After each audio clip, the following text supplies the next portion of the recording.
ನಮಸ್ತೆ, ನಾನು ಅಪರ್ಣಾ ಭಟ್. ನಮ್ಮ ಯೂಟ್ಯೂಬ್ ಚಾನಲ್ ಅಭಿಜ್ಞಾ ಲಾ ಸೀರೀಸ್ಗೆ ನಿಮಗೆಲ್ಲರಿಗೂ ಸ್ವಾಗತ. ಇವತ್ತು ಬಹಳ ಮುಖ್ಯವಾದಂತಹ, ಬಹಳ ನನ್ನ ಮನಸ್ಸಿಗೆ ಹತ್ತಿರವಾಗಿರುವಂಥ ಒಂದು ವಿಚಾರದ ಬಗ್ಗೆ ವಿಡಿಯೋ ಮಾಡಲಿಕ್ಕೆ ಇಷ್ಟಪಡ್ತಿದ್ದೇನೆ. ಸೊ ಇದು ಒಂದೇ ವಿಡಿಯೋ ಅಲ್ಲ, ಒಂದು ಕಂಟಿನ್ಯೂಸ್ ಸೀರೀಸಲ್ಲಿ ಈ ಹ್ಯಾಂಡ್ ರಿಟನ್ ನೋಟ್ಸ್ ಬಗ್ಗೆ ನಾನು ಹೇಗೆ ನೋಟ್ಸ್ಗಳನ್ನ ತಯಾರಿ ಮಾಡ್ಕೊಳ್ತಿದ್ದೆ, ಸೊ ಅದು ಈಗ ಹೇಗೆ ನಿಮಗೆ ರೆಲೆವೆಂಟ್ ಆಗುತ್ತೆ ಹೇಳುವಂಥ ವಿಚಾರದ ಬಗ್ಗೆ ನಾನು ತಿಳಿಸ್ಕೊಡ್ತಿದ್ದೇನೆ. ಸೊ ಇದು ಯಾವಾಗ 10 ವರ್ಷ ಹಿಂದೆ, ಅಂದರೆ ಸುಮಾರು 2014-15 ಇಸ್ವಿ ಟೈಮಿಗೆ ನಾನು ಜಡ್ಜ್ ಎಕ್ಸಾಮ್, ಜುಡಿಷರಿ ಎಕ್ಸಾಮ್ಗೆ ತಯಾರಿ ಮಾಡ್ಕೊಳ್ತಾ ಇರುವಾಗ ನಾನು ಕೆಲವೊಂದು ನೋಟ್ಸ್ಗಳನ್ನ ತಯಾರಿ ಮಾಡ್ಕೊಳ್ತಿದ್ದೆ. So if I have to say, ನೋಡಿ ಈ ಒಂದು ನೋಟ್ಸ್ ಇರ್ಬೋದು ಅಥವಾ ಇದು ಜಸ್ಟ್ ಇವತ್ತು ನಾನು ಏನು ಬುಕ್ ತೋರಿಸ್ತಿದ್ದೇನೆ, ಯಾವ ನೋಟ್ಸ್ ತೋರಿಸ್ತಿದ್ದೇನೆ, ಅದು ಕೇವಲ ಜಡ್ಜ್ಮೆಂಟ್ ರೈಟಿಂಗ್ನ ಒಂದು ಭಾಗ ಮಾತ್ರ. ಅದು ಯಾವುದಂದರೆ ಈಗ ಪ್ರಿನ್ಸಿಪಲ್ಸ್ ಇರತ್ತಲ್ಲ ಅದು ಮಾತ್ರ. ಇನ್ನು ಆ್ಯಕ್ಚುಲ್ ಜಡ್ಜ್ಮೆಂಟ್ ರೈಟಿಂಗ್ನ ಪ್ರಾಕ್ಟೀಸ್ ಏನಿದೆಲ್ಲ ಅದ್ರ ಬಗ್ಗೆ ಇಲ್ಲ. ಅದನ್ನು ನಾನು ಮುಂದಿನ ದಿನಗಳಲ್ಲಿ ಹೇಳ್ಕೊಡ್ತೇನೆ. ಅಥವಾ ಈಗ ಲಾ ಪೇಪರ್ 1ಗೆ ಯಾವ ರೀತಿ ನೋಟ್ಸ್ ಮಾಡ್ಕೊಳ್ತಿದ್ದೆ, ಅಥವಾ ಟ್ರಾನ್ಸ್ಲೇಷನ್ಗೆ ಸಂಬಂಧಪಟ್ಟಾಗ ಯಾವ ರೀತಿ ನೋಟ್ಸ್ ಮಾಡ್ಕೊಳ್ತಿದ್ದೆ ಹೇಳುವಂಥದ್ದೆಲ್ಲ ನಿಮಗೆ ಸ್ವಲ್ಪ ಐಡಿಯಾ ಸಿಗಲಿ ಅಂತ ಹೇಳಿ ತುಂಬ ಜನ ಕೇಳ್ತಿರ್ತಾರೆ, ನೋಟ್ಸ್ ಹೇಗೆ ಮಾಡೋದು ಹೇಳುವಂಥದ್ದು. ಮತ್ತು ಇತ್ತೀಚಿನ ಒಂದು ದಿನಗಳಲ್ಲಿ ನಾನು ತುಂಬ ಒಬ್ಸರ್ವ್ ಮಾಡಿರುವಂಥದ್ದಂದರೆ, ನೋಟ್ಸ್ ಮಾಡ್ಕೊಳ್ಳಿಕ್ಕೆ ತುಂಬ, ಅಥವಾ ಯಾರ್ದಾದ್ರು ಲೆಕ್ಚರ್ಸ್ ಕೇಳ್ತಿರ್ತೀರಿ, ಅದನ್ನು ಒಂದು ಕೈಯಲ್ಲಿ ಬರ್ಕೊಳ್ಳಿಕ್ಕೆ ತುಂಬ ಒಂದು ಹಿಂಜರಿಕೆ ಇದೆ ತುಂಬ ಈಗಿನ ಒಂದು ಆಸ್ಪಿರೆಂಟ್ಸ್ಗಳನ್ನು ಒಬ್ಸರ್ವ್ ಮಾಡೋದಾದರೆ. ಸೊ ನನಗೆ ಹೇಗೆ ಈ ನೋಟ್ಸ್ ಹೆಲ್ಪ್ ಆಯಿತು, ನೀವು ಕೂಡ ಇದೇ ರೀತಿ ಈ ಪ್ರಾಕ್ಟೀಸ್ ಮಾಡಿದರೆ, ನೋಟ್ಸ್ ಅಂದರೆ ಹೀಗೆ ಅಂತಲೇ ಹೇಳ್ತಾ ಇಲ್ಲ, ಬಟ್ ಜಾಟಿಂಗ್ ಡೌನ್ ಅಂತ ಹೇಳ್ತಾರೆ, ಅಥವಾ ಪಾಯಿಂಟ್ಸನ್ನಷ್ಟೇ ಮಾರ್ಕ್ ಮಾಡ್ಕೊಳ್ಳುವಂಥದ್ದು, ಅದು ಹೇಗೆ ಯಾವ ರೀತಿ ನಿಮಗೆ ಹೆಲ್ಪ್ ಆಗ್ಬೋದು ಹೇಳುವಂಥದ್ದು ಈ ವಿಡಿಯೋದಲ್ಲಿ ನಿಮಗೆ ತಿಳಿಸ್ಕೊಡ್ತಾ ಇದ್ದೇನೆ. ಓಕೆ, ಸೊ ಇದು ಕೇವಲ ಒಂದು ವಿಡಿಯೋ ಅಲ್ಲ, this would be a continuous ಒಂದು ಸೀರೀಸ್. ಅದನ್ನು ನಾನು ಈಗ ಯೂಟ್ಯೂಬ್ ಒಂದು ಹೊಸ ಫೀಚರ್ ಲಾಂಚ್ ಮಾಡಿದೆ, ಕೋರ್ಸಸ್ ಅಂತ ಹೇಳುವಂಥದ್ದು. ಕಂಪ್ಲೀಟ್ಲಿ ಫ್ರೀ, ಇದಕ್ಕೆ ನೀವೇನು ದುಡ್ಡು ಕಟ್ಟಬೇಕಂತ ಇಲ್ಲ. ಯೂಟ್ಯೂಬಲ್ಲೇ ಮುಂಚೆ ಪ್ಲೇ ಲಿಸ್ಟ್ ಅಂತ ಹೇಳಿ ಇರ್ತಿತ್ತಲ್ಲ, ಅದನ್ನು ಇನ್ನೂ ಸ್ಟ್ರಕ್ಚರ್ಡ್ ಫಾರ್ಮೆಟಲ್ಲಿ ಕೋರ್ಸಸ್ ಅಂತ ಹೇಳಿ, ಈಗ ನಮ್ಮ ಹೋಮ್ ಪೇಜ್ಗೆ ಹೋದರೆ ಯು ಕ್ಯಾನ್ ಫೈಂಡ್ ಕೋರ್ಸಸ್ ಅಂತ ಹೇಳಿ ಇಲ್ಲಿ ನೀವು ಕಾಣ್ತೀರಿ. ಸೊ ಈ ಕೋರ್ಸಸ್ ಇದರಲ್ಲಿ ನಾನು ಆಲ್ರೆಡಿ 3 ಕೋರ್ಸ್ಗಳನ್ನ ಕ್ರಿಯೇಟ್ ಮಾಡಿದ್ದೇನೆ. ಅಂದರೆ ಈಗ ನ್ಯೂ ಕ್ರಿಮಿನಲ್ ಲಾಸ್ ಬಗ್ಗೆ ಯಾವುದೋ ಒಂದಿತ್ತು, ಬೇರೆ ಬೇರೆ ವೀಡಿಯೋಸ್ಗಳು ಆಚೆ ಈಚೆ ಸ್ಕ್ಯಾಟ್ರ್ ಆಗಿದ್ವು, ಅದನ್ನೆಲ್ಲ ಒಂದು ಕೋರ್ಸ್ ಆಗಿ ಕ್ರಿಯೇಟ್ ಮಾಡಿದ್ದೇವೆ. ಅಥವಾ ನಾನು ಈ ಹಿಂದೆ ಮಾಡಿರುವಂಥ judiciary exam preparation, mains exam ಪ್ರಿಪ್ರೇಷನ್ಗೆ ಸಂಬಂಧಪಟ್ಟಾಗ ಒಂದು ಮಾಡಿದ್ದೇನೆ. ಹಾಗೆ ಸಾಲ್ವ್ಡ್ ಕ್ವಶನ್ ಪೇಪರ್ಸ್ ಅದ್ರ ಬಗ್ಗೆನೂ. ಸೊ ಯು ಕ್ಯಾನ್ ಫೈಂಡ್, ಈಗ ಮೇನ್ಸ್ ಎಕ್ಸಾಮ್ ತಯಾರಿ ಮಾಡ್ಕೊಳ್ಳೋರಿಗೆ ಇದೊಂದು ಹೆಲ್ಪ್ ಆಗುತ್ತೆ. ಇದರಲ್ಲಿ ಸುಮಾರು 14 ಲೆಸನ್ ಇದೆ. ಸೊ ಇದನ್ನು ನೀವು ಕ್ಲಿಕ್ ಮಾಡಿದರೆ ವ್ಯೂ ಫುಲ್ ಕೋರ್ಸ್ ಅಂತ ಹೇಳಿ ಕಂಪ್ಲೀಟ್ ಪ್ಲೇ ಲಿಸ್ಟ್ ಆಗಿ, ಮುಂಚೆನೂ ಪ್ಲೇ ಲಿಸ್ಟ್ ಇರ್ತಿತ್ತು, ಬಟ್ ಇನ್ನೂ ಒಂದು ಪ್ರಾಪರ್ ಸ್ಟ್ರಕ್ಚರ್ಡ್ ಇದಾಗಿ, ಈಗ ಇದಾದ ನಂತರ ನೆಕ್ಸ್ಟ್ ಇದು ನೋಡ್ಬೇಕಂತ ಹೇಳಿ ನಿಮಗೆ ರೆಕಮೆಂಡೇಶನ್ ತೋರಿಸುತ್ತೆ. ಇಲ್ಲಾಂದರೆ ನೀವು ಕಂಪ್ಲೀಟಾಗಿ ಹುಡುಕ್ತಾ ಇರಬೇಕಲ್ಲ, ಸೊ ಒಂದು ಫುಲ್ ಒಂದು ಇದಾಗಿ ಸಿಗುತ್ತೆ. ಸೊ ನಿಮಗೆ ಸೇವ್ ಅಂತ ಹೇಳಿ ಸೇವ್ ಅಂತ ಮಾಡಿಕೊಂಡ್ರೆ ಇಲ್ಲಿ ಕೋರ್ಸಸಲ್ಲಿ ನಿಮಗೆ ಸೇವ್, ನಿಮ್ಮ ಒಂದು ಯೂಟ್ಯೂಬಿನ ಅಕೌಂಟಲ್ಲಿ ಸೇವ್ ಹಾಕ್ಕೊಂಡಿರತ್ತೆ. ಸೇವ್ ಅಂದರೆ ಮೊಬೈಲೇ ಡೌನ್ಲೋಡ್ ಆಗೋದಿಲ್ಲ, ಯೂಟ್ಯೂಬ್ ಓಪನ್ ಮಾಡಿದಾಗ ನಿಮ್ಗೆ ಸಿಗುವಂಥದ್ದು. ಆಯಿತಾ? ಸೊ ಇದೇ ರೀತಿ ಇಲ್ಲಿ 3 ಇದೆಲ್ಲ, ಇನ್ನು 4ನೇ ಒಂದು ಕೋರ್ಸ್ ಆಗಿ I will be creating handwritten notes ಅಂತ. ಇದೊಂದು ಪಾರ್ಟ್ 1 ಅಲ್ವಾ. ಹಾಗೆ ನೆಕ್ಸ್ಟ್, ಯಾಕಂದರೆ 4-5 ವೀಡಿಯೋಸ್ಗಳು ಬರಲಿಕ್ಕಿವೆ ಇದರಲ್ಲಿ, ಎಲ್ಲ ಸಬ್ಜೆಕ್ಟ್ಸ್ಗಳು ಬೇರೆ ಬೇರೆ ಅಲ್ವಾ.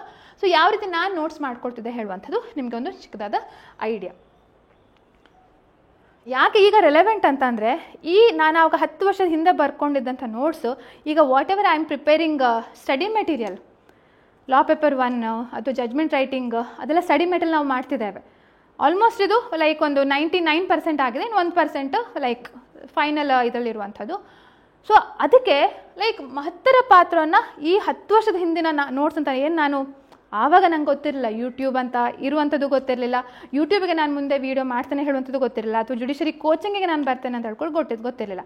ಬಟ್ ಯಾವುದೋ ಒಂದು ಕಾರಣಕ್ಕೆ ಮಾಡ್ಕೊಂಡಿರುವಂಥ ನೋಟ್ಸ್ ಹೇಗೆ ರೆಲೆವೆಂಟ್ ಆಗ್ಬೋದು, ಅದು ಕೂಡ ಒಂದು ಎಕ್ಸಾಂಪಲ್. ಓಕೆ, ಯಾವುದು ನೀವು ಮಾಡಿರೋಂಥ ಕೆಲಸ ವ್ಯರ್ಥ ಆಗೋದಿಲ್ಲ, ಓದಿರುವಂಥದ್ದು ವ್ಯರ್ಥ ಆಗೋದಿಲ್ಲ, ಬರೆದಿರುವಂಥದ್ದು ವ್ಯರ್ಥ ಆಗಿರೋದಿಲ್ಲ ಹೇಳೋದಕ್ಕೆ this is the best example. So ನೋಡಿ, ಈಗ 2015 ಇಸ್ವಿ ಆವಾಗ ಮಾಡಿದ್ದು, ಆಯಿತಾ. ಸೊ ಆವಾಗ ನಾನು ತೋರಿಸಿದಾಗೆ ಈ ಬುಕ್ಕಿನ ಒಂದು ಇದು, ಆಯಿತಾ. ಇದಕ್ಕೂ ನಾನೊಂದು ಹೆಸರು ಕೊಟ್ಟಿದ್ದೆ, ರೂಲ್ಸ್ ಆಫ್ ಎವಿಡೆನ್ಸ್ ಅಂತ ಹೇಳುವಂಥದ್ದು. ಅಂದರೆ ಈಗ ಜಡ್ಜ್ಮೆಂಟ್ ರೈಟಿಂಗಿಗೆ ಪ್ರಿನ್ಸಿಪಲ್ಸ್ಗಳನ್ನು ಬರೀಬೇಕು, ರೀಸನಿಂಗ್ ಮಾಡಬೇಕು, ಅದರಲ್ಲೇ ಮಾರ್ಕ್ಸ್ ಹೋಗುವಂಥದ್ದು ಎಲ್ರಿಗೂ, ಆಯಿತಾ. ಸೊ ನನಗೂ ಹಾಗೆ ಆಯಿತು. ನಾನು ಫಸ್ಟ್ ಟೈಮ್ ಎಕ್ಸಾಮ್ ಬರೆದಾಗ ಅಷ್ಟು ನನಗೆ ಗೊತ್ತಿರಲಿಲ್ಲ ಪ್ರಿನ್ಸಿಪಲ್ಸ್ಗಳ ಬಗ್ಗೆ. ಈಗ ಜಡ್ಜಸ್ ಎಲ್ಲ ಹೇಗೆ ಮಾಡ್ತಾರೆ, ಈಗ ನನ್ನ ತಂದೆ ತಾಯಿ ಇನ್ಸ್ಪೈರ್ಡ್ ಜಡ್ಜಸ್ ಇದ್ದರು, ಅವರಿಗೆಲ್ಲ ಲೈಕ್ ಬೈ ಡಿಫಾಲ್ಟ್ ಅವರಿಗೆ ಕೇಳಿ ಆರ್ಗ್ಯುಮೆಂಟ್ಸ್ಗಳೆಲ್ಲ ಕೇಳಿ ಬರೀತಿದ್ರು. ಬಟ್ ಈ ರೀತಿ ಫಸ್ಟ್ ಟೈಮ್ ಅಟೆಂಪ್ಟ್ ಮಾಡಿದಾಗ ಮೇನ್ಸ್ ಎಕ್ಸಾಮ್ಸ್ ನಂದು ಕೂಡ ಕ್ಲಿಯರ್ ಆಗಿರಲಿಲ್ಲ. ಬಟ್ ಸೆಕೆಂಡ್ ಟೈಮ್ ನನಗೆ ಸ್ವಲ್ಪ ಐಡಿಯಾ ಬಂತು ಕ್ವಶನ್ ಪೇಪರ್ಸ್ಗಳನ್ನ ಓದೋದು, plus I refer to Kerala question ಪೇಪರ್ಗಳು, ಅದು ಸ್ವಲ್ಪ ಶಾರ್ಟ್ ಆಗಿರ್ತಿತ್ತು. ಕೇರಳ ಕ್ವಶನ್ ಪೇಪರ್ ನೋಡಿದಾಗ ಚಿಕ್ಕ ಕ್ವಶನ್ ಪೇಪರ್ ಆಗಿ, ಅಂದರೆ ಹೀಗಾದರೆ ಹೇಗೆ ಅಂತ ಹೇಳುವಂಥದ್ದು ಇರ್ತಿತ್ತು. ಸೊ ಹಾಗೆ ವಾಟ್ ಐ ಸಾ ವಾಸ್, ಕೆಲವೊಂದು ಈಗ ನೋಡಿ ಪ್ರಿನ್ಸಿಪಲ್ಸ್ ಆಫ್ ಕೊರೊಬರೇಷನ್ ಅಂದರೆ ಏನು, ಕಾಂಟ್ರಡಿಕ್ಷನ್ ಅಂದರೆ ಏನು, ಸಬ್ಸ್ಟ್ಯಾಂಟಿವ್ ಎವಿಡೆನ್ಸ್ ಅಂದರೆ ಏನು. ಸೊ ಇಲ್ಲಿ ನೋಡಿ ಆ ರೀತಿ ಒಂದೆರಡು ಸೆಂಟೆನ್ಸ್ ಈಗ ನಾವು ಕಾಮೆಂಟ್ರೀಸಲ್ಲಿ ವೆರಿ ಲೆಂದಿ ಪೇಜಸ್ಗಳು ಸಿಗ್ತವೆ.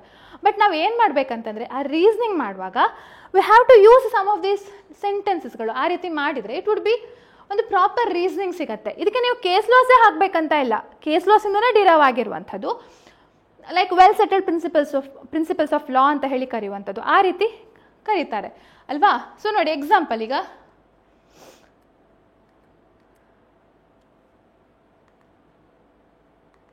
Just I want to show you the example of variance between pleadings and proof ಅಂತ ಹೇಳುವಂಥದ್ದು. ಇದು ನನಗೆ ನೋಡಲಿಕ್ಕೆ ವೆರಿ ಸಿಂಪಲ್ ಇರೋ ಥರ ಕಾಣುತ್ತೆ, ಆದರೆ ನೋಡಿ ಪ್ಲೀಡಿಂಗ್ಸಲ್ಲಿ ಒಂದು ಕ್ಲೇಮ್ಸ್ ಇರುತ್ತೆ, ಬಟ್ ಪ್ರೂಫಲ್ಲಿ ಹೊಸದಾಗಿ ಏನೋ ಒಂದು ತಂದುಬಿಡ್ತಾರೆ. ಹಾಗೆ ಮಾಡಿದರೆ ಆಗೋದಿಲ್ಲ, ನಾವು ಆ ಪ್ರೂಫನ್ನು ನಂಬಲಿಕ್ಕೆ ಆಗೋದಿಲ್ಲ. ಪ್ಲೀಡಿಂಗ್ಸಲ್ಲಿ ಸಪೋರ್ಟ್ ಮಾಡುವಂಥ ಪ್ರೂಫೇ ಮಾತ್ರ ಬರಬೇಕು, ದೇ ಶುಡಂಟ್ ಬಿ ವೇರಿಯನ್ಸ್ ಅಂತ ಹೇಳುವಂಥದ್ದು. ಸೊ ಇದೊಂದು ಹೊಸ ಅಂದರೆ ನೋಡಲಿಕ್ಕೆ ತುಂಬ ಸಿಂಪಲ್ ಅನಿಸುತ್ತೆ, ಬಟ್ ಅದನ್ನು ನಾವು ಹೇಗೆ ಆನ್ಸರಲ್ಲಿ ಬರೆಯುವಾಗ, ಈಗ ಉದಾಹರಣೆಗೆ ಎಗ್ರಿಮೆಂಟ್ ಟು ಸೆಲ್ ಮೇಲೆ ಯಾವುದೋ ಒಂದು ಕೇಸ್ ಹಾಕಿರ್ತಾರೆ, ಬಟ್ ಆಮೇಲೆ ಪ್ರೂಫ್ ಟೈಮಲ್ಲಿ ಹೇಳ್ತಾರೆ ರಿಜಿಸ್ಟರ್ ಆಗಿಬಿಟ್ಟಿದೆ ಅಂತ ಹೇಳಿ. ಸೊ ಇದನ್ನು ನಾವು ಎಕ್ಸೆಪ್ಟ್ ಮಾಡಲಿಕ್ಕೆ ಆಗೋದಿಲ್ಲ ಅಲ್ವಾ. ಸೊ ಆ ವಿಚಾರಕ್ಕೆ ಹೇಳ್ತಾ ಇರುವಂಥದ್ದು. ಅಂದರೆ ಜಸ್ಟ್ ಒಂದು ಎಕ್ಸಾಂಪಲ್, ಪ್ರೂಫಲ್ಲೇ ಬೇರೆ ಪ್ಲೀಡಿಂಗ್ಸಲ್ಲೇ ಬೇರೆ ಇದ್ದರೆ ಇಟ್ ಕಾಂಟ್ ಬಿ ಎಕ್ಸೆಪ್ಟೆಡ್ ಅಂತ ಹೇಳುವಂಥದ್ದು. ಅದನ್ನು ನೀವು ನಿಮ್ಗೆ ಗೊತ್ತಿರುತ್ತೆ, ಬಟ್ ಜಡ್ಮೆಂಟ್ ರೈಟಿಂಗಲ್ಲಿ ಬರೀಬೇಕು. ಅದನ್ನು ನೀವು ಹೇಗೆ ಇದು ಮಾಡ್ಕೊಳ್ತೀರಿ, ಇದೇ ಸೆಂಟೆನ್ಸ್ ಬರೀಬೇಕಂತನೂ ಅಲ್ಲ. ಅಟ್ಲೀಸ್ಟ್ ನಿಮ್ಗೆ ಐಡಿಯಾ ಇದ್ದರೆ, ಇದನ್ನೆಲ್ಲ ಹೇಗೆ ಓದ್ಕೊಂಡು ಹೋಗಿದ್ದಿದ್ರೆ ಒಂದು ಚಿಕ್ಕದಾಗಿ ಒಂದು 10-15 ಪೇಜಸ್ಗಳನ್ನ ಒಂದು ಪ್ರಿನ್ಸಿಪಲ್ಸ್ಗಳು ಕ್ವಿಕ್ ಟಿಪ್ಸ್ ಅಂತ ಹೇಳಿ ಮಾಡಿಕೊಂಡ್ರೆ ಇಟ್ ವುಡ್ ಬಿ ಈಸಿ. ಈಗ ಉದಾಹರಣೆಗೆ ಒಂದು ಸಿಂಪಲ್ ಲೈನ್ ತೊಗೊಳ್ತೇನೆ, ಇದೆಲ್ಲ ಲೆಂದಿ ಅನಿಸ್ಬೋದು ನಿಮಗೆ. ಇದು ನೋಡಿ ಡಿನಯಲ್ ಅಲ್ವಾ. ಈಗ ಇನ್ನೊಂದು best example, admission is the best piece of evidence ಅಂತ ಒಂದು ಚಿಕ್ಕದಾದ ಲೈನ್ ಇದೆ. ಅದನ್ನು ಯು ಕ್ಯಾನ್ ಯೂಸ್ ಬೇರೆ ಅಡ್ಮಿಷನ್ಸ್ಗಳನ್ನು ನೀವು ಕಾಣ್ತೀರಿ, ರೀಸನಿಂಗ್ ಮಾಡುವಾಗ ಅದನ್ನು ಬರಿಬೋದು, admission is the best piece of evidence ಅಂತ ಹೇಳಿ ಹೇಳ್ಬೋದು. ಹಾಗೆ ಡಿನಯಲ್, ರಿಟರ್ನ್ ಸ್ಟೇಟ್ಮೆಂಟಲ್ಲಿ ಸರಿಯಾಗಿ ಡಿನಯಲ್ ಮಾಡಲಿಲ್ಲ, ಹಾರಿಕೆ ಉತ್ತರ, ಇವೇಸಿವ್ ಡಿನಯಲ್ಸ್ ಅಂದರೆ ಹಾರಿಕೆ ಉತ್ತರ, ಅಥವಾ ನಾನ್ ಸ್ಪೆಸಿಫಿಕ್ ಡಿನಯಲ್ಸ್, ನಿರ್ದಿಷ್ಟವಾಗಿ ಡಿನಯಲ್ ಮಾಡಲಿಲ್ಲ ಅಂತಾದರೆ ಅದೇನಾಗುತ್ತೆ, ಅದು ಇಂಪ್ಲೈಡ್ ಅಡ್ಮಿಷನ್ ಆದ ರೀತಿಯಲ್ಲೇ ಅಂತ ಹೇಳಿ ಭಾವಿಸ್ಬೋದು. ಸೊ ನಾನು ತುಂಬ ಡೀಟೇಲಾಗಿ ಹೇಳ್ತಾ ಇಲ್ಲ, ಜಸ್ಟ್ ನಿಮಗೆ ಹೇಗೆ ಯಾವ ರೀತಿ ಮಾಡ್ಕೊಳ್ಬೇಕು ಪಾಯಿಂಟ್ ವೈಸ್ ಆ ಒಂದೊಂದು ಸಬ್ಜೆಕ್ಟ್ ಮೇಲೆ. ಈಗ ಓರಲ್ ಆ್ಯಂಡ್ ಡಾಕ್ಯುಮೆಂಟ್ರಿ ಎವಿಡೆನ್ಸ್, ಅಥವಾ ಇದರಲ್ಲೇ ನಾನು ಇನ್ನೊಂದು ನೋಟ್ಸ್ ಇದೆ ಆಯಿತಾ, ಅದು ಕೂಡ ಹೇಳ್ತೇನೆ. ಇದು ಜಸ್ಟ್ ಪ್ರಿನ್ಸಿಪಲ್ಸ್ ಆಫ್ ಎವಿಡೆನ್ಸ್. ಇನ್ನು ವಿಟ್ನೆಸಸ್ಗಳದ್ದು, ಕೆಲವೊಂದು ರಿಟರ್ನ್ ಡಾಕ್ಯುಮೆಂಟ್ಸ್ಗಳದ್ದು, ಅದೆಲ್ಲ ಎವಿಡೆನ್ಷಿಯಲ್ ವ್ಯಾಲ್ಯೂ ಅಂತ ಇರುತ್ತೆ. ಈಗ FIR ಇರ್ಬೋದು, ಅಥವಾ 164 ಸ್ಟೇಟ್ಮೆಂಟು, ಡೈನ್ ಡಿಕ್ಲರೇಷನ್ನು, ಕೇಸ್ ಡೈರಿ, ಹೀಗೆ ಅದರದ್ದೇ ಆದಂಥ ಎವಿಡೆನ್ಷಿಯಲ್ ವ್ಯಾಲ್ಯೂ ಇರುತ್ತೆ. ಸೊ ನೋಡೋಣ, ಈಗ ನೋಡಿ ಹೀಗಾಯ್ತಲ್ಲ.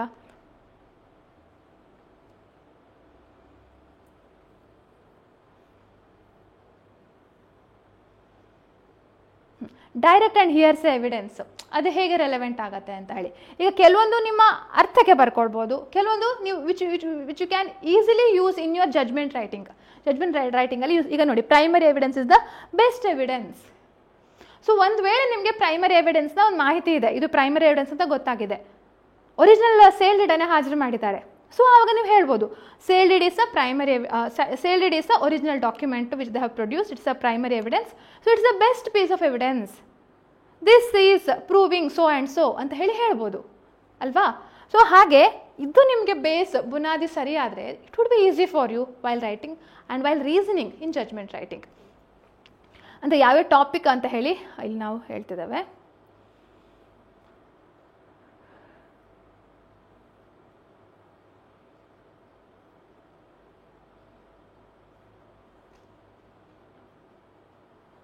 ಹೀಗೆ ಇನ್ನೂ ಸುಮಾರು ವಿಚಾರಗಳಿವೆ ಅಲ್ವಾ. ಸೊ ಹೀಗೆ ನೀವು ಇದೊಂದು ನೋಡ್ತಾ ಹೋಗ್ಬೋದು. ಹೇಗೆ ಅಂದರೆ ಈಗ ನಿಮಗೆ ಟೆಕ್ಸ್ಟ್ ಬುಕ್ಕಲ್ಲಿ ಅಥವಾ ಕಾಮೆಂಟ್ರಲ್ಲಿ, ಈಗ ಉದಾಹರಣೆಗೆ ಎವಿಡೆನ್ಸ್ ನಾವು ನೋಡುವಂಥದ್ದು ರತನ್ ಲಾಲ್ ಆ್ಯಂಡ್ ಧೀರಜ್ ಲಾಲ್ ಇರ್ಬೋದು, ಅಥವಾ UL ಭಟ್ ಅವ್ರು ಬರೆದಿರುವಂಥ ಎವಿಡೆನ್ಷಿಯಲ್ ವ್ಯಾಲ್ಯೂಗೆ ಸಂಬಂಧಪಟ್ಟ ಬುಕ್ ಇರ್ಬೋದು. ಅದರಲ್ಲೆಲ್ಲ ನಿಮಗೆ ಅಲ್ಲಿ ಟೆಕ್ಸ್ಟ್ ಬುಕ್ಕಲ್ಲಿ 2 ಲೈನ್ ಅಂತ ಕಂಡ್ರೂ ಸಹ ನಾವು ಬರೆಯುವಾಗ 4-5 ಲೈನ್ ಆಗಿರುತ್ತೆ, ಒಂದು ಹೋಲ್ ಪ್ಯಾರಾಗ್ರಾಫ್ ಆಗಿರುತ್ತೆ. ಓಕೆ, ಸೊ ಆ್ಯಕ್ಚುಲಿ ಈಗ ನೀವು ಬುಕ್ಕಲ್ಲಿ ಯಾವ್ದಾದ್ರು ಜಡ್ಜ್ಮೆಂಟ್ ರೈಟಿಂಗ್ ಬುಕ್ಕಲ್ಲಿ 1 ಪೇಜ್ ಅಂತ ಫುಲ್ ಇದ್ರೂ ಸಹ ನೀವು ಬರೆಯುವಾಗ ಒಂದು 5-6 ಪೇಜ್ ಆಗಿರುತ್ತೆ ನಮ್ಮ ಹ್ಯಾಂಡ್ ರಿಟನ್ ನೋಟ್ಸಲ್ಲಿ. ಸೊ ಅದಕ್ಕೆ ಬರೆದು ಅಭ್ಯಾಸ ಮಾಡ್ಕೊಳ್ಬೇಕು. ಇದ್ರದ್ದು ಇನ್ನೊಂದು ಬೆನಿಫಿಟ್ ಏನಂತಂದರೆ ನಿಮಗೊಂದು ಅಂದಾಜು ಸಿಗುತ್ತೆ ಎಷ್ಟು ಪೇಜಸ್ಗಳದ್ದು ನೀವು ಬರಿಬೋದು ಹೇಳುವಂಥದ್ದು. ಬುಕ್ಕಲ್ಲಿ ನೋಡುವಂಥದ್ದೇ ಬೇರೆ ಆಗಿರುತ್ತೆ, ಕೈಯಲ್ಲಿ ಬರೆಯುವಂಥ ಇದೆ. ಇದು ಆ್ಯಕ್ಚುಲಿ ನಾನೆಲ್ಲ ತೊಗೊಂಡಿದ್ದು ಒಂದು ಸಿಂಗಲ್ ಸೆಂಟೆನ್ಸ್ ಮಾತ್ರ, ಒಂದೊಂದು ಸಿಂಗಲ್ ಸೆಂಟೆನ್ಸನ್ನು ಮ್ಯಾಕ್ಸಿಮಮ್ ಸಿಂಗಲ್ ಸೆಂಟೆನ್ಸ್ ತೊಗೊಂಡು ಅದನ್ನು ರತನ್ ಧೀರಜ್ ಲಾಲ್ ಆ ಬುಕ್ಕನ್ನು ತೊಗೊಂಡು ತಗೊಳ್ತಿದ್ದೆ, ಮತ್ತು UL ಭಟ್ ಅವರದ್ದು. ಓಕೆ, ಸೊ ಈ ಥರ ಹೀಗೆ ಮಾಡ್ಕೊಳ್ತಿದ್ದೆ. ಇದೇನು ಜಾಸ್ತಿ ಅಲ್ಲ, 35 ಪೇಜು ಮಾಡ್ಕೊಂಡಿದ್ದೆ. ಇಲ್ಲಿ ನಿಮ್ಗೆ ಕಾಣ್ತಾ ಇರ್ಬೋದು, ಇದನ್ನು ಸ್ಕ್ಯಾನ್ ಮಾಡಿ ತೋರಿಸಿದ್ರೆ ಇಟ್ ವಾಸ್ ಅಬೌಟ್ 35 ಪೇಜಸ್ ಆಯಿತಾ. ಹಾಗೆ ಒಂದು ಬುಕ್ ಇತ್ತು, this one. I don't remember ಯಾಕೆ 2 ಬುಕ್ ಮಾಡಿದೆ ಅಂತ ಹೇಳಿ. ಮೇ ಬಿ ಸಿವಿಲ್ ಮತ್ತು ಕ್ರಿಮಿನಲ್ಗೆ ಅಂತ ಹೇಳಿ ಮಾಡಿರ್ಬೋದು, but I have 2 books regarding rules of evidence. ಇದರಲ್ಲಿ ಹೆಚ್ಚು ಇಂಡಿವಿಜುವಲ್ ಆಸ್ಪೆಕ್ಟ್ಸ್ಗಳು, ಅಂದರೆ ಒಂದು ವಿಟ್ನೆಸ್ಗಳ ಬಗ್ಗೆ ಹಾಗೂ ಇನ್ನೊಂದು ಎವಿಡೆನ್ಷಿಯಲ್ ವ್ಯಾಲ್ಯೂ, ಆ ಸ್ಟೇಟ್ಮೆಂಟ್ಸ್ಗಳಿರುತ್ತವಲ್ಲ ಅಂಥ ಇದ್ರ ಬಗ್ಗೆ ಐ ಹ್ಯಾಡ್ ಡನ್. ನೋಡಿ ಅದನ್ನು ಇಲ್ಲಿ if I have to show this. ಈಗ FIR, ತುಂಬ FIR ಬಗ್ಗೆ ನಾವು ನೋಡ್ತೇವೆ ಅಲ್ವಾ. FIR ಕೊರೊಬರೇಟ್ ಮಾಡುತ್ತೆ, ಕಾಂಟ್ರಡಿಕ್ಟ್ ಮಾಡುತ್ತೆ. ಇದನ್ನು ನಾವು ಪ್ರಿಲಿಮ್ಸಲ್ಲೂ ಕೇಳಿದ್ರು ತುಂಬ ಸಲ. ಹೇಗೆ ಅಂದರೆ ಅಕ್ಯೂಸ್ಡ್ ಕೊಟ್ಟರೆ ಅದೇನಾಗುತ್ತೆ, ಅಕ್ಯೂಸ್ FIR ಕೊಟ್ಟರೆ ವಾಟ್ ಇಸ್ ದ ಎವಿಡೆನ್ಷಿಯಲ್ ವ್ಯಾಲ್ಯೂ ಹೇಳುವಂಥದ್ದೆಲ್ಲ ಕೆಲವೊಂದು ಸಲ ಮೇನ್ಸ್ ಎಕ್ಸಾಮ್ಸಲ್ಲೂ ಕೇಳ್ಬೋದು. ನಿಮ್ಮ ಲಾ ಪೇಪರ್ 1 ಈ ಕ್ವಶನ್ಗಳನ್ನ ಕೇಳಿಬಿಡ್ಬೋದು ಎವಿಡೆನ್ಷಿಯಲ್ ವ್ಯಾಲ್ಯೂ ಅಲ್ಲಿ. So anywhere it can be used, we don't know. ಅದಕ್ಕೆ ನಿಮಗೆ ಕಾನ್ಸೆಪ್ಟ್ ಗೊತ್ತಿರಬೇಕು ಹೇಳುವಂಥದ್ದು. ಹೀಗೆ ಐ ಯೂಸ್ ಟು ಡೂ ಕೆಲವೊಂದು ಇದನ್ನು ನೋಟ್ಸನ್ನು ಈ ರೀತಿ ಮಾಡ್ಕೊಳ್ತಿದ್ದೆ. ಸೊ ಈ ಹ್ಯಾಂಡ್ ರೈಟಿಂಗ್ ಎಲ್ರಿಗೂ ಲೆಜಿಬಲ್ ಆಗಬೇಕಂತಲ್ಲ, ನಿಮಗೆ ಅರ್ಥ ಆದರೆ ಸಾಕು. ನಾವು ಬರ್ಕೊಳ್ಳುವಂಥ ಹ್ಯಾಂಡ್ ರೈಟಿಂಗ್ ನಮಗೆ ಅರ್ಥ ಆದರೆ ಸಾಕಾಗತ್ತೆ ಆಯಿತಾ. ಸೊ ಇದು ನೋಡಿ, ಕೇಸ್ ಡೈರಿ ಅದನ್ನು ಎವಿಡೆನ್ಸಾಗಿ ಯೂಸ್ ಮಾಡಲಿಕ್ಕೆ ಸಾಧ್ಯ ಇಲ್ಲ. Only for certain circumstances case dairy use ಮಾಡ್ಬೋದು, ಹೊರತುಪಡಿಸಿ ಅದು ಬೇಕಾಬಿಟ್ಟು ಎವಿಡೆನ್ಸ್ ಆಗಿ ಯೂಸ್ ಮಾಡಲಿಕ್ಕೆ ಸಾಧ್ಯ ಇಲ್ಲ.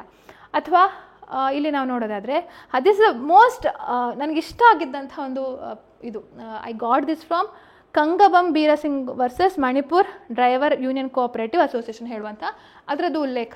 ಸೊ ನಾರ್ಮಲಿ ಸಿಗ್ನೇಚರ್ ಮತ್ತು ಹ್ಯಾಂಡ್ ರೈಟಿಂಗನ್ನು ಹೇಗೆ ಪ್ರೂವ್ ಮಾಡ್ತಾರೆ ಹೇಳುವಂಥದ್ದು ಬೇರೆ ಬೇರೆ ಬೇರೆ ವಿಧಾನಗಳನ್ನು ಎಕ್ಸ್ಪ್ರೆಸ್ ಮಾಡಿದ್ದಾರೆ ಆಯಿತಾ.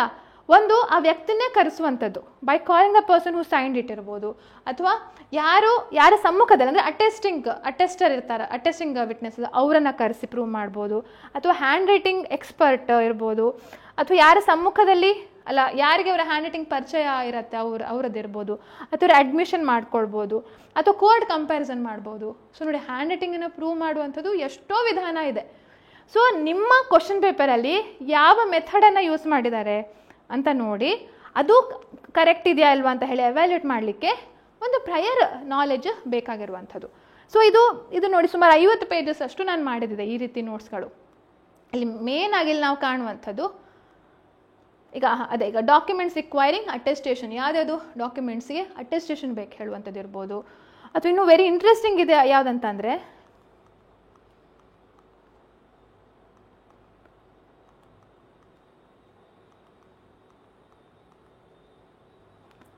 Test identification. ಇದು ಬೇರೆ ಬೇರೆ ರೀತಿಯ ವಿಟ್ನೆಸ್ಗಳಿದ್ದಾರೆ ಆಯಿತಾ. ಬೇರೆ ಬೇರೆ ಅಂದರೆ ಈಗ ಉದಾಹರಣೆಗೆ ಚೈಲ್ಡ್ ವಿಟ್ನೆಸ್ ಇರ್ಬೋದು, ಐ ವಿಟ್ನೆಸ್ ಇರ್ಬೋದು, ಅಥವಾ ಡಂಬ್ ವಿಟ್ನೆಸ್ ಇರ್ಬೋದು, ಅಥವಾ ಸಿಂಗಲ್ ಐ ವಿಟ್ನೆಸ್ಸು. ಅಂದರೆ ಐ ವಿಟ್ನೆಸ್ ಅಲ್ಲ, ಸಿಂಗಲ್ ಐ ವಿಟ್ನೆಸ್ ಅಂದರೆ ಬೇರೆ ಇರುತ್ತೆ.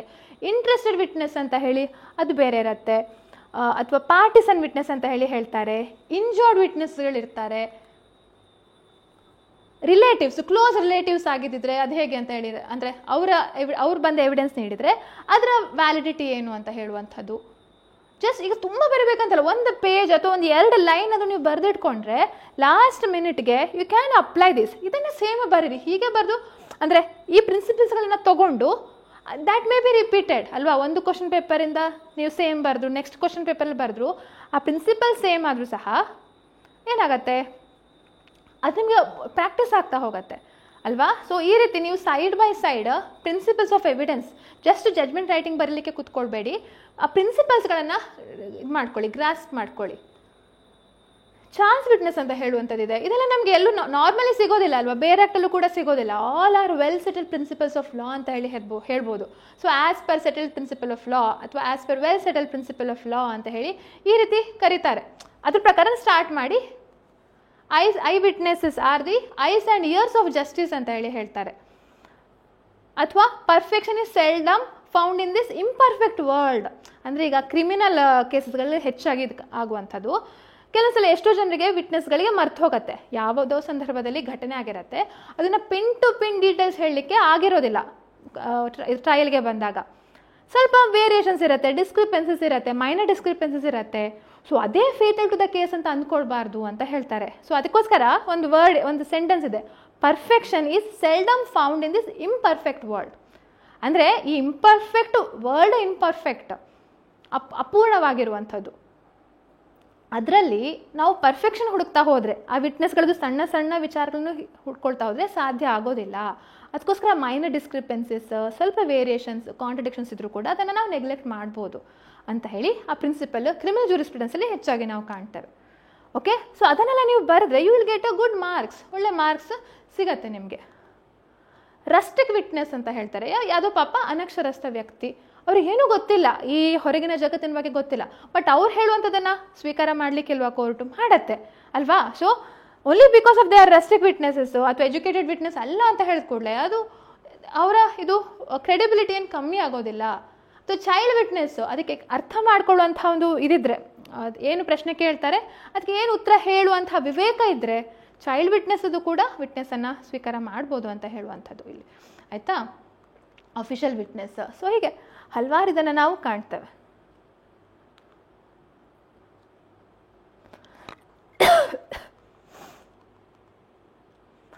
ಎಸ್, ಸೊ ಜಸ್ಟ್ ಎಕ್ಸಾಂಪಲ್ಸ್ ಇದೆಲ್ಲ. ಸೊ ಇದೆಲ್ಲ ಪ್ರಿನ್ಸಿಪಲ್ಸ್ಗಳನ್ನು ನಾವು ನಮ್ಮ ಹೊಸ ಬುಕ್ ಏನು ರಿಲೀಸ್ ಮಾಡ್ತಿದ್ದೇವೆ, ಇನ್ನು 1 ವಾರದಲ್ಲಿ ರಿಲೀಸ್ ಆಗ್ತಾ ಇದೆ, ಜಡ್ಜ್ಮೆಂಟ್ ರೈಟಿಂಗ್ ಹೇಳುವಂಥ ಬುಕ್, ಅದರಲ್ಲಿ ನಾವು ಹಾಕಿದ್ದೇವೆ ಆಲ್ರೆಡಿ. ಇನ್ನು ಕೆಲವೊಂದು ಇದಕ್ಕಿಂತ ಹೆಚ್ಚಾಗಿ ಇನ್ನೂ ಕೆಲವೊಂದು ಅಡಿಷನಲ್ ಮಾಹಿತಿಯನ್ನು ಕೂಡ ನಾವು ಹಾಕಿದ್ದೇವೆ, ಅದರಲ್ಲಿ ಇನ್ಕ್ಲೂಡ್ ಮಾಡಿದ್ದೇವೆ. ಸೊ ದ್ಯಾಟ್ ಒಂದು ಬೇಸಿಕ್ ಐಡಿಯಾ ಸಿಗಲಿ ಅಂತ. ಯಾಕೆಂದರೆ ಎಲ್ಲದೂ ಕವರ್ ಮಾಡಲಿಕ್ಕೆ ಸಾಧ್ಯ ಇಲ್ಲ, because there are so many things ಅಲ್ವಾ. ಬೇರೆ ಬೇರೆ ಆಸ್ಪೆಕ್ಟಲ್ಲಿ ಬೇರೆ ಬೇರೆ ರೀತಿಯ, ಈಗ ಸೂಟ್ಸ್ ಎಷ್ಟೋ ಇದೆ. Suit for recovery of money, suit for promissory note based on promissory note ಇರ್ಬೋದು, ಅಥವಾ suit on lost promissory note ಇರ್ಬೋದು, ಅಥವಾ suit for damages, suit for arrears, suit for maintenance, ಇದೆಲ್ಲದೂ ಕೂಡ ಮನಿ ಸೂಟ್ಸಲ್ಲೇ ಬರುವಂಥದ್ದು ಆ್ಯಕ್ಚುಲಿ ಬೇರೆ ಬೇರೆ ವಿಧಾನಗಳಲ್ಲಿ. ಅಥವಾ ಅದನ್ನು ಹೊರತುಪಡಿಸಿ suit for partition, suit for possession, suit for declaration and injunction ಇರ್ಬೋದು, suit for declaration and possession ಇರ್ಬೋದು, ಅಥವಾ ಬೇರೆ ಇಂಜಂಕ್ಷನ್ ಸೂಟ್ ಇರ್ಬೋದು. ಬೇರೆ ಡಿಕ್ಲರೇಷನ್ ಸೂಟ್ ಹಾಕ್ತಾರೆ, ಬಟ್ ಕಾನ್ಸಿಕ್ವೆನ್ಷಿಯಲ್ ರಿಲೀಫ್ ಇರಬೇಕು ಅಂತ ಹೇಳ್ತಾರೆ. ಸೊ ಹೀಗೆ ಎಷ್ಟು ರೀತಿಯ ಸೂಟ್ಸ್ಗಳಿವೆ. ಸೊ ನಮಗೆ ಬೇಸಿಕ್ ಐಡಿಯಾ ಸಿಕ್ಕಿದೆ. ಸೂಟ್ ಫಾರ್ ಸ್ಪೆಸಿಫಿಕ್ ಪರ್ಫಾರ್ಮೆನ್ಸು, ಅದನ್ನು ಕೂಡ ತುಂಬ ಸಲ ಕೇಳ್ತಿರ್ತಾರೆ, ತುಂಬ ಸಲ ಕೇಳಿದ್ದಾರೆ ಕೂಡ. ಸೊ ಹಾಗಿರುವಾಗ ನಮಗೆ ಒಂದು ಬೇಸಿಕ್ಕಾಗಿ ಹ್ಯಾಂಡ್ ರಿಟನ್ ನೋಟ್ಸ್, ನಮ್ಮದೇ ಬುಕ್, ಈಗ ನಿಮಗೆ ಪ್ರಿಂಟೆಡ್ ಎಷ್ಟೇ ನೋಟ್ಸ್ ಸಿಗಲಿ ಅಥವಾ ಸ್ಟಡಿ ಮೆಟೀರಿಯಲ್ ಸಿಗಲಿ, ನಾವು ಪ್ರೊವೈಡ್ ಮಾಡಿ ನೀವು ತೊಗೊಳ್ಳಿ, ವಾಟ್ ಎವರ್ ಇಟ್ ಈಸ್, ನಿಮ್ಮ ಹ್ಯಾಂಡ್ ರೈಟಿಂಗಲ್ಲಿ ಬರೆದಿರುವಂಥ ಆ ನೋಟ್ಸಿನ ಮಹತ್ವ ಅದು ನಿಮಗೆ ಎಕ್ಸಾಮಲ್ಲಿ ಪಾಸಾಗಿ ಆವಾಗಲೇ ಗೊತ್ತಾಗೋದು. ಓಕೆ, ಅಥವಾ ಎಕ್ಸಾಮ್ ಬರೆಯುವಾಗ ಗೊತ್ತಾಗತ್ತೆ. ಈಗ ಉದಾಹರಣೆಗೆ ನಾವಿಲ್ಲೆಲ್ಲೋ ಚಿತ್ ಮಾಡಿರ್ತೇವೆ, ಎಲ್ಲೋ ಹೀಗೆ ಈ ರೀತಿ ಬರ್ಕೊಂಡು ಡಿಸ್ಕ್ರಿಪೆನ್ಸೀಸ್ ಅಂತೇಳಿ, ಆ ಟೈಮಲ್ಲಿ ನಿಮ್ಗೆ ನೆನಪಾಗತ್ತೆ, ಓಕೆ ನಾನು ಹೀಗೆ ಬರೆದಿದ್ದೆ ಆ ಟೈಮಲ್ಲಿ, ಆ ಒಂದು ಸೆಂಟೆನ್ಸ್ ಇದೆ, ಅದನ್ನು ನಾನಿಲ್ಲಿ ಇನ್ಕ್ಲೂಡ್ ಮಾಡ್ಬೋದು ಅಂತ ಹೇಳಿ. ಐ ಡೋಂಟ್ ನೋ ಸೈಂಟಿಫಿಕಲಿ ನನಗೆ ಅದನ್ನು ಹೇಗೆ ಹೇಳಬೇಕಂತ ಐ ಡು ನಾಟ್ ನೋ, ಅಂದರೆ ಹೇಗೆ ಅದು ವರ್ಕ್ ಆಗುತ್ತೆ ಅಂತ ಹೇಳಿ, ಬಟ್ ಡೆಫಿನೆಟ್ಲಿ ಇಟ್ ವರ್ಕ್ಸ್. ಆ ಟೈಮಲ್ಲಿ ನಿಮ್ಮ ಮೆಮರಿ ನಿಮಗೆ ತೋರಿಸ್ಕೊಡತ್ತೆ ಪಿಕ್ಚರಲಿ, ಅಂದರೆ ಆ ಪಿಕ್ಚರ್ಸ್ ನಿಮಗೆ ಮನಸ್ಸಲ್ಲಿ ಮೂಡತ್ತೆ ಹ್ಯಾಂಡ್ ರಿಟನ್ ಇದು. ಆವಾಗ ನಾನಿನ್ನು ಹೈಲೈಟ್ ಎಲ್ಲ ಮಾಡ್ತಿರ್ಲಿಲ್ಲ ಆ ಟೈಮಲ್ಲಿ ಇನ್ನೂ, ಬಟ್ ನಿಮಗೆ ಆಪ್ಷನ್ ಕೂಡ ಇದೆ ಹೈಲೈಟ್ ಎಲ್ಲ ಮಾಡಿಕೊಂಡು. ಈಗ UPSC ನೋಟ್ಸ್ ಮಾಡೋರು ತುಂಬ ಹಾಗೆ ಮಾಡ್ತಾರೆ, ಫುಲ್ ಕಲರ್ ಪೆನ್ನಲ್ಲಿ ಹೈಲೈಟ್ ಮಾಡ್ತಾರೆ, ಕಲರ್ ಇಂಕಲ್ಲಿ ಮಾಡ್ತಾರೆ. ಸೊ ತುಂಬ ಜನಕ್ಕೆ ಅನ್ಸ್ಬೋದು ಓದಲಿಕ್ಕೆ ಟೈಮ್ ಇರೋದೆಲ್ಲ, ಇನ್ನು ಇದನ್ನೆಲ್ಲ ಯಾವಾಗ ಮಾಡ್ಕೊಳ್ಳೋದಂತ. ಇಲ್ಲ, ಸೈಡ್ ಬೈ ಸೈಡ್ ಮಾಡ್ಕೊಳ್ಳೇಬೇಕು. ಬರೀ ಓದಿದರೆ ಅದು ಹಾಗೆ ಒಂದು ಹೇಳ್ತಾರಲ್ಲ, ಒಂದು ಸಲ ಓದಿದರೆ ಒಂದು ಸಲ ಓದಾಕೆ, ಆದರೆ ಒಂದು ಸಲ ಬರೆದ್ರೆ 10 ಸಲ ಓದಿದಷ್ಟು ಸಮ ಅಂತ ಹೇಳಿ ನಾವು ಚಿಕ್ಕವರಿರುವಾಗ ಅದಕ್ಕೋಸ್ಕರ ನಮಗೆಲ್ಲ ಬರೆಸ್ತಿದ್ರು. ಸೊ ಅದಕ್ಕೋಸ್ಕರ ಬರವಣಿಗೆ ನೋಟ್ಸ್ ಎಷ್ಟು ಮುಖ್ಯ ಅಂತ ಹೇಳುವಂಥದ್ದು ಈಗಲೂ ನನಗೆ ಅದು ರೆಲೆವೆಂಟ್ ಆಗ್ತಾ ಇದೆ. ನಾನು ಎಲ್ಲೇ ಹೋದರೂ ಸಹ ಇದನ್ನು ಕ್ಯಾರಿ ಮಾಡ್ತಿದ್ದೆ ಡ್ಯೂರಿಂಗ್ ಮೈ ಪ್ರಾಕ್ಟೀಸ್ ಟೈಮ್, ಅಥವಾ ಎಕ್ಸಾಮಿನೇಷನ್ ಟೈಮ್ ಇರ್ಬೋದು, ಅಥವಾ ಏನು ಇಲ್ಲ ಅಂದರೆ ಟೀಚಿಂಗ್ ಟೈಮು. ಪ್ರಾಕ್ಟೀಸ್ ಮಾಡ್ತಿರಲಿಲ್ಲ, ಎಕ್ಸಾಮಿನೇಷನ್ ಬರ್ತಿರಲಿಲ್ಲ, ಟೀಚಿಂಗ್ ನಾನು ಸ್ಟಾರ್ಟಿಂಗ್ ಹಂತದಲ್ಲಿರುವಾಗ I used to refer this always. And even ಇದು ಹಾಗೇ ಇದೆ. ಇದ್ರ ಜೊತೆ ಇನ್ನೊಂದು 10-15 ಬುಕ್ಸ್ಗಳು ಕೂಡ ಇವೆ, ಬಟ್ ಕಂಪ್ಲೀಟಾಗಿ ಇಲ್ಲ, ಫುಲ್ ಇಲ್ಲ, ಬಟ್ ನನಗೆ ರೆಲೆವೆಂಟ್ ಆಗುವಷ್ಟು ಮೆಟೀರಿಯಲ್ ಇರ್ತಿತ್ತು ಆ ಸಂದರ್ಭಕ್ಕೆ. ಓಕೆ, ಸೊ ಹಾಗೆ ಜುಡಿಷರಿ ಎಕ್ಸಾಮ್ಸ್ ಮೇನ್ಸ್ಗೆ ಒಂದು ಬ್ಯಾಚ್ ಸ್ಟಾರ್ಟ್ ಆಗ್ತಾ ಇದೆ ಅಕ್ಟೋಬರ್ 23ರಿಂದ. ಸೊ ಅದ್ರ ಬಗ್ಗೆ ಮಾಹಿತಿನ ಹೇಳಬೇಕಂತಂದರೆ, ಇಲ್ಲಿ ಅಭಿಜ್ಞಾ ಎಜುಕೇಷನ್ ಹೇಳುವಂಥ ವೆಬ್ಸೈಟ್ ಇದೆ, ಗೂಗಲ್ ಪ್ಲೇ ಸ್ಟೋರಲ್ಲಿ ಸಿಗುತ್ತೆ. ಅಲ್ಲಿ ನೀವು ಕೋರ್ಸಸ್ ಅಂತ ಹೋದರೆ, ಇಲ್ಲಿ ಕೋರ್ಸಸಲ್ಲಿ ಯು ಕ್ಯಾನ್ ಫೈಂಡ್ ಬಂಡಲ್ಸ್ ಅಂತ ಹೇಳಿ ಕರ್ನಾಟಕ ಜುಡಿಷರಿ ಮೇನ್ಸ್. ಯಾಕೆಂದರೆ this is a bundle of 3 courses, 3 separate ಕೋರ್ಸಸ್ಗಳಿವೆ. ನೀವು ಸಪ್ರೇಟ್ ಕೋರ್ಸನ್ನು ಕೂಡ ಪರ್ಚೇಸ್ ಮಾಡ್ಬೋದು. ಇಲ್ಲಿ ಔಟ್ಸೈಡ್ ಬಂಡಲ್ಸ್ ಅಂತ ಹೇಳಿ ಹೋದರೆ, ಇಲ್ಲಿ ಸ್ಟಾರ್ಟಿಂಗಲ್ಲೇ ಯು ಕ್ಯಾನ್ ಸಿ ಕೋರ್ಸಸ್ ಅಂತ ಇಂಡಿವಿಜುವಲ್ ಕೋರ್ಸ್ಗಳನ್ನು ಕೂಡ ನೀವು ಪರ್ಚೇಸ್ ಮಾಡ್ಬೋದು. ಜಡ್ಜ್ಮೆಂಟ್ ರೈಟಿಂಗ್ ಅಂದರೆ, but every individual course it will come with study material. ನೀವೆಲ್ಲದೂ ತೊಗೊಂಡ್ರೆ ಎಲ್ಲ ಬುಕ್ಸ್ಗಳು ಕೂಡ ಸಿಗ್ತವೆ. ಸ್ಟಡಿ ಮೆಟೀರಿಯಲ್ ನಾವು ಪ್ರೊವೈಡ್ ಮಾಡ್ತಿದ್ದೇವೆ. ಸೊ ಇದ್ರ ಬಗ್ಗೆ ಡೀಟೇಲ್ ಆಗಿ ಮೇನ್ಸ್ ಎಕ್ಸಾಮ್ಸ್ನ ಮಾಹಿತಿ ನಾವು ಡೀಟೇಲ್ ಆಗಿ ಇನ್ನೊಂದು ವಿಡಿಯೋದಲ್ಲಿ ನಾನು ನಿಮಗೆ ತಿಳಿಸ್ಕೊಟ್ಟಿದ್ದೇನೆ. ಅದನ್ನು ನಾನು ಅದರ ಲಿಂಕನ್ನು ಕೂಡ ಈ ಡಿಸ್ಕ್ರಿಪ್ಷನಲ್ಲಿ ಕೊಟ್ಟಿದ್ದೇನೆ. ಸೊ ಅದನ್ನು ನೀವು ರೆಫರ್ ಮಾಡ್ಬೋದು, ಆ ವಿಡಿಯೋ ನೋಡಿಕೊಂಡು ನಿಮಗೆ ರೆಫರ್ ಮಾಡ್ಬೋದು. ಪ್ಲಸ್ ಸ್ಟಡಿ ಮೆಟೀರಿಯಲ್ ನೀಡ್ತಿದ್ದಾವೆ. ದಿನಕ್ಕೆ 4 ಕ್ಲಾಸ್ ಇರುತ್ತೆ. ಬೆಳಗ್ಗೆ 5ರಿಂದ 7 2 ಕ್ಲಾಸು, ಹಾಗೆ ಸಂಜೆ 4ರಿಂದ 6 2 ಕ್ಲಾಸ್ ಇರುವಂಥದ್ದು. ಇದಲ್ದಿದ್ರೆ you can also find the course in Abhijna law series ಅಂತ ಹೇಳುವಂಥ ಆ್ಯಪ್ ಇದೆ. ಯಾವುದೇ ಕೋರ್ಸಲ್ಲೂ ಕೂಡ, ಯಾವುದೇ ಇದರಲ್ಲೂ ಕೂಡ ಪ್ಲ್ಯಾಟ್ಫಾರ್ಮ್ ಕೂಡ ಪರ್ಚೇಸ್ ಮಾಡ್ಬೋದು. ಇಲ್ಲಿ you can find this Karnataka judiciary mains ಅಂತ ಹೇಳಿ. So total 12,000 value. Okay, individual ಆದರೆ ಸ್ವಲ್ಪ ಜಾಸ್ತಿ ಆಗುತ್ತೆ. So this is what I wanted to say. So in the next ಕ್ಲಾಸಲ್ಲಿ what I will be doing is ಒಂದು ಈ ಜಡ್ಜ್ಮೆಂಟ್ ರೈಟಿಂಗ್ ಇದೆ ಅಥವಾ ಲಾ ಪೇಪರ್ 1ಗೆ ಸಂಬಂಧಪಟ್ಟ ಇನ್ನೊಂದು ನೋಟ್ಸ್ನ ಪರಿಚಯ, ಹ್ಯಾಂಡ್ ರಿಟನ್ ನೋಟ್ಸ್ನ ಪರಿಚಯ ನಿಮಗೆ ಮಾಡಿಕೊಡ್ಲಿಕ್ಕೆ ಇದ್ದೇನೆ. ಸೊ ಈ ವಿಡಿಯೋ ಇಷ್ಟ ಆಗಿದ್ರೆ ಲೈಕ್, ಕಮೆಂಟ್, ಶೇರ್, ಸಬ್ಸ್ಕ್ರೈಬ್ ಮಾಡಲಿಕ್ಕೆ ಮರಿಬೇಡಿ. ನಮಸ್ತೆ, ಧನ್ಯವಾದಗಳು.